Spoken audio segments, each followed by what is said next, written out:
আসসালামু আলাইকুম প্রিয় শিক্ষার্থী বন্ধুরা, class 4 English for today unit 3 my school assembly এর 2.1 নিয়ে আজকে আলোচনা করব। Activity 2.1, read the following text.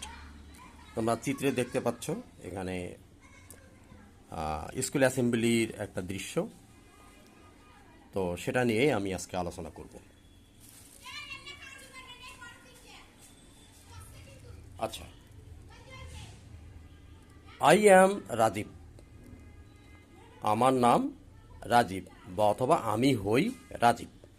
I am in class 4। আমি চতুর্থ শ্রেণীতে পড়ি। I study at Azimia government primary school in Chandpur. আমি চাঁদপুরে আজিমিয়া সরকারি প্রাথমিক বিদ্যালয়ে পড়ি। আই স্টাডি অ্যাট, স্টাডি মানে পড়াশোনা করা, অ্যাট আজিমিয়া গভর্নমেন্ট প্রাইমারি। আচ্ছা, our school starts with the assembly in the morning. সকালবেলা অ্যাসেম্বলি বা সমাবেশের মাধ্যমে আমাদের স্কুল শুরু হয়। It is a gathering, gathering মানে সমাবেশ, of all the teachers and students in the school field. স্কুলের মাঠে এটা সকল শিক্ষার্থী এবং শিক্ষকদের একটা সমন্বয় মেলা বা সমাবেশ। Every class leads the assembly for a week in turns. প্রত্যেকটা শ্রেণী লিডস, লিড মানে পরিচালনা করে, দ্য অ্যাসেম্বলি, অ্যাসেম্বলি সমাবেশটি পরিচালনা করে, ফর এ উইক এক সপ্তাহের জন্য, ইন টার্নস, এখানে ইন টার্নস মানে পর্যায়ক্রমে। মনে করো আজকে তৃতীয় শ্রেণী পড়াচ্ছে, অ্যাসেম্বলি চালাচ্ছে এক সপ্তাহের জন্য, পরবর্তীতে চতুর্থ শ্রেণী, তার পরবর্তীতে পঞ্চম শ্রেণী, তার পরবর্তীতে আবার ধরো দ্বিতীয় শ্রেণী, তারপরে আবার তৃতীয় শ্রেণী, এইভাবে পর্যায়ক্রমে প্রতি সপ্তাহের জন্য তারা লিড করবে, পরিচালনা করবে।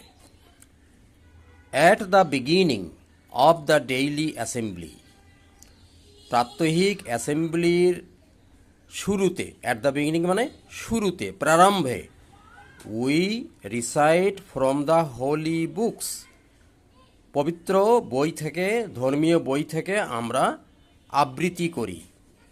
আচ্ছা, then we sing our national anthem, এরপর আমরা আমাদের জাতীয় সঙ্গীত গাই।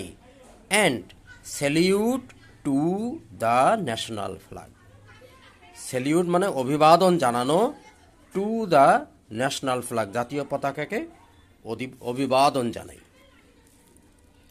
We also repeat the oath after the assembly leader.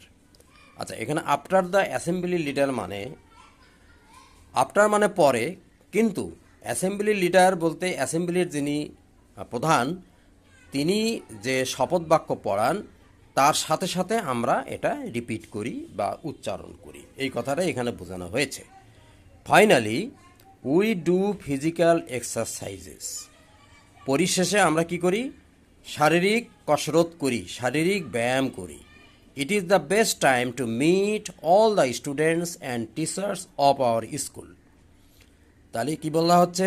It is the best time, এটা সবচেয়ে সর্বোত্তম সময়, টু মিট সাক্ষাৎ করতে, অল দ্য স্টুডেন্টস সকল ছাত্রছাত্রী, and teachers of our school আমাদের স্কুলের সকল শিক্ষার্থী ছাত্রছাত্রী সকলের দেখা সাক্ষাৎ করার এটা একটা সুন্দর সময়, চমৎকার সময়। তাহলে আশা করি তোমরা এই রিডিংটা বুঝতে পেরেছো। আমি খুব বড় ভিডিও দেব না এই কারণে, যাতে তোমরা বিরক্ত না হও কিংবা ধৈর্য হারিয়ে না ফেলো। আমি ছোট ছোট ভিডিও দেব এবং সুন্দর করে বোঝানোর চেষ্টা করব। আশা করি তোমরা activity 2.1 read the following text এটা বুঝতে পেরেছো, এর অর্থসহ এর পুরো বিষয়টি বুঝতে পেরেছো। ধন্যবাদ। খোদা হাফেজ।